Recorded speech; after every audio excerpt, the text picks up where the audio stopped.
Kamu Madridista, mau outfitmu kelihatan beda saat nobar? Atau pengen ngeledek fans sebelah karena 0 trofi? Buat mengenang momen bersejarah, Starting Eleven luarin merchandise kaos spesial edisi Real Madrid Super Cup 2024 Winner. Info aja nih Madridista, setelah pre-order kami tutup, kaos ini tidak akan dicetak ulang. Buruan, pre-order sekarang. Klik website di deskripsi ya.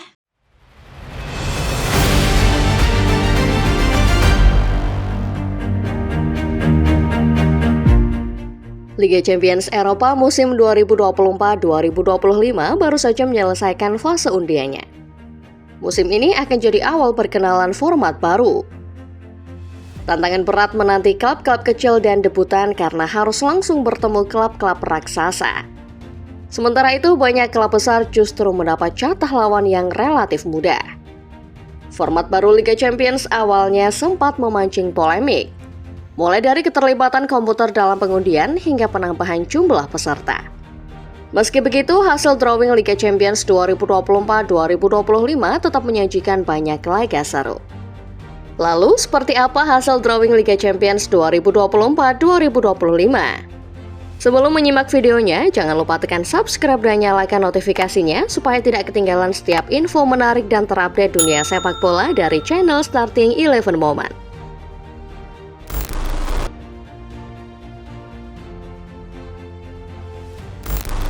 Setelah sekian lama menggunakan format lama dengan 32 peserta di dalamnya, Liga Champions akhirnya memperkenalkan format baru.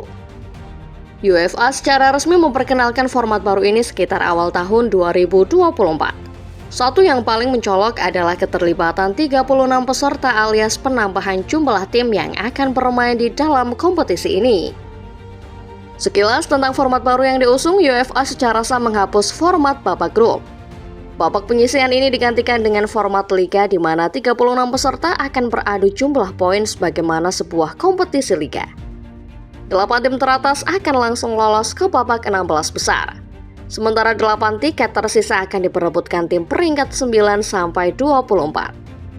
Satu hal lain yang menarik dari format baru ini adalah tidak adanya akses ke Europa League untuk tim yang gugur lebih awal. Jadi, dalam format liga, peringkat 25-36 akan otomatis tersingkir dari Liga Champions. Namun, klub-klub yang tersingkir ini akan langsung pulang, tidak masuk ke Europa League seperti edisi-edisi sebelumnya. Walau kelihatan visioner, rupanya format baru ini mendapat tentangan dari berbagai pihak. Masalah utama yang kerap ditentang adalah penambahan jumlah peserta. Dengan jumlah klub yang lebih banyak, praktis jadwal yang dihadapi akan makin padat. Format seperti ini dinilai akan membuat pemain lebih rentan terkena cedera. Selain itu, pembagian tim peserta dengan format satu liga besar dinilai berpotensi menguntungkan sejumlah klub besar. Format ini seakan memang dirancang untuk memuluskan langkah para raksasa demi menciptakan kompetisi yang menarik.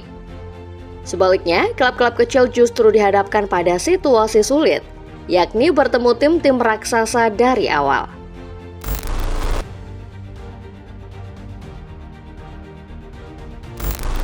Sebagian hal yang ditakutkan dalam format baru Liga Champions pada akhirnya benar-benar kejadian.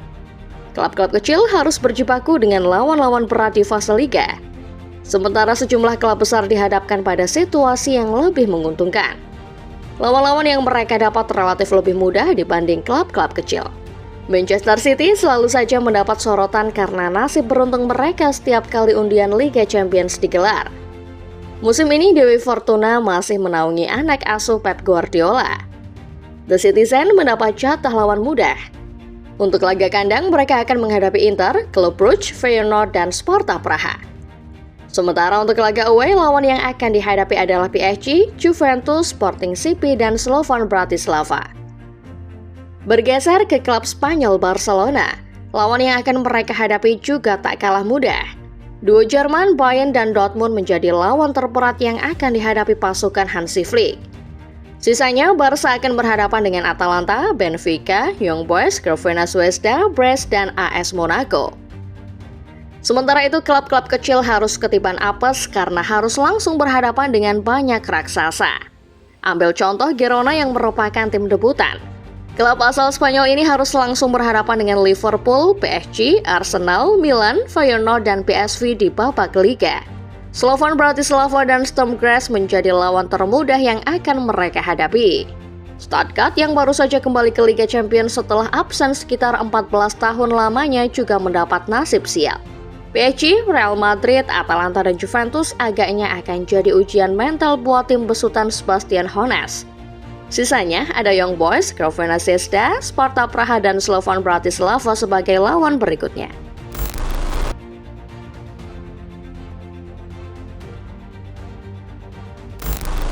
Hasil undian yang langsung mempertemukan klub-klub kecil dengan klub-klub besar secara tidak langsung menjadi tantangan tersendiri buat klub-klub kecil.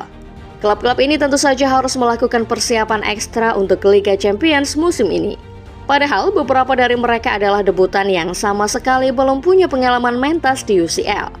Perbedaan kualitas dan materi pemain tentu saja menjadi tantangan nyata buat tim-tim kecil seperti Girona, Brest, dan Stuttgart untuk mempertahankan eksistensinya.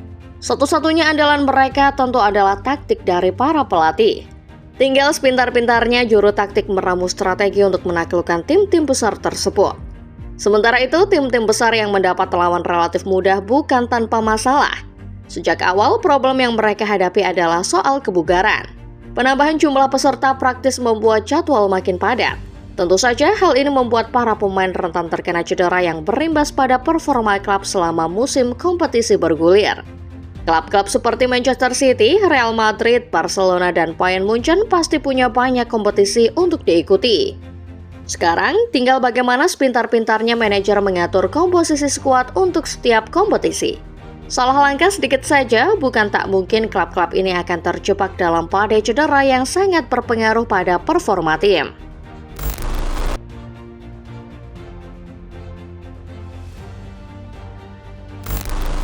Sebagai musim permulaan dan perkenalan akan format baru, Liga Champions 2024-2025 akan menjadi kompetisi yang menarik.